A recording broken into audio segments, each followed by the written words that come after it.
Certainly. Here's a powerful, emotionally charged first-person story based on your detailed instructions. I'll craft a narrative about someone who was mocked for pursuing their dream of transforming barren land into thriving ecosystems, and who returns years later with undeniable success, confronting their family's past ridicule in a cathartic, poetic ending. I remember the night they laughed the loudest. The family gathering, the teasing, the sneers.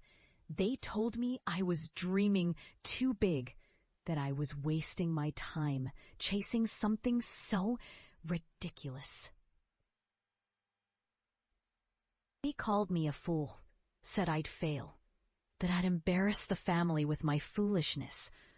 I was just a kid then, full of hope and stubborn enough to believe I could change the world, even if everyone else told me I was crazy. They mocked my obsession with restoring the land, turning barren, cracked earth into lush, thriving ecosystems. I was ridiculed for believing I could do what no one else dared, bring life where death had settled. "You'll never do it," they said. "You're wasting your life on a pipe dream." But I couldn't ignore the call. It burned inside me like a fire that refused to die. So I left, packed my bags, and set out into the desolate lands, armed with nothing but hope and a relentless desire to prove them wrong. Years passed. The journey was brutal. I faced droughts that threatened to drown my dreams, financial ruin that nearly broke me, setbacks that seemed insurmountable.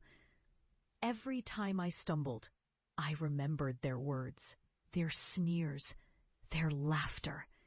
It fueled my resolve, experimented endlessly, and poured every ounce of my soul into transforming the land.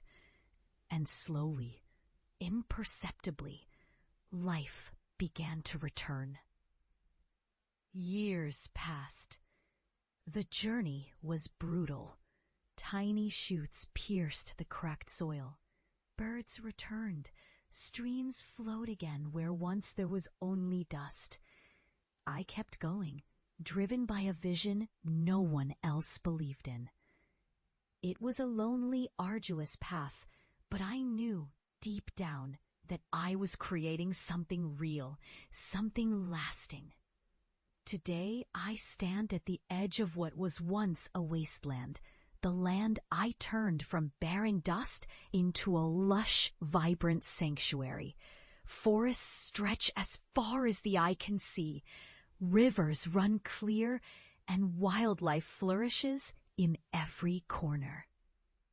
I've built ecosystems from nothing, proving that even the most hopeless soil can be reborn with patience and perseverance. Now I'm home. The house hadn't changed much, same peeling paint, same old porch swing. But inside, I could feel the weight of years of doubt and scorn hanging in the air. My family greeted me with polite smiles, but I saw the flicker of curiosity behind their eyes. They had heard stories, rumors of my success, of the land I had transformed. But seeing is believing. I motioned them outside. "Come see what I've built," I said simply. We walked out into the yard. At first, they hesitated, unsure what to expect. Then the silence was broken by the sound of birdsong, the rustling of leaves. Their eyes widened as they took it in. The lush greenery, the flowing streams, the thriving life that once had been impossible here. My father, who had mocked my dreams from the start, looked stunned. My mother's eyes teared up as she reached out to touch a leaf, as if to confirm it was real. My siblings, who had once ridiculed me for being dreamy, were silent, their faces a mixture of awe and disbelief. And then I saw it, the moment I knew would come. My father looked at me, and for the first time, his voice was thick with emotion. "I was wrong," he admitted, voice trembling. "You proved us all wrong. You've done what we said was impossible." The air thickened with a strange mix of humility and pride. I saw their faces, their past doubts, their ridicule, now replaced by a quiet acknowledgement of what I'd accomplished. It was a reckoning, a poetic justice that needed no words. I stepped closer, my voice steady but filled with emotion. All those years of mockery, all those doubts, they were just fuel. I did this for me, yes, but I also did it for everyone who ever believed in impossible things. Here's the truth. No land is truly dead if someone has the courage to bring it back to life. No dream is too big if you refuse to give up. They looked at me differently now, no longer the fool, but the proof that perseverance can turn dust into life. I realized then that their judgments had been born out of fear, out of their own limitations.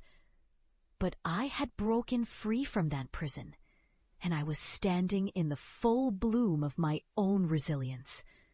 As I turned back to the land, I felt a profound sense of peace. I had come full circle. The boy who was mocked for dreaming of green in a desert had become a man who made that dream reality.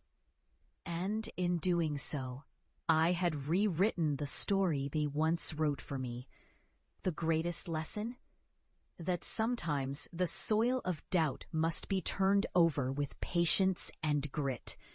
That even the most barren places can bloom with enough faith and persistence. And that the true victory isn't just in transforming land, it's in transforming doubt into undeniable proof of worth. I left home that day with a heart lighter than ever before. My family's eyes had opened, and I knew that I had finally earned their respect, not just through words, but through the undeniable evidence of my journey. And I realized something even deeper. The land I restored, the dreams I fought for, they weren't just about ecology or success. They were about proving that no matter how harsh the soil, with enough love, effort, and belief, life will find a way. Because sometimes the greatest triumph is not just in changing the land, but in changing the hearts of those who doubted you. And that, my friends, is the true harvest.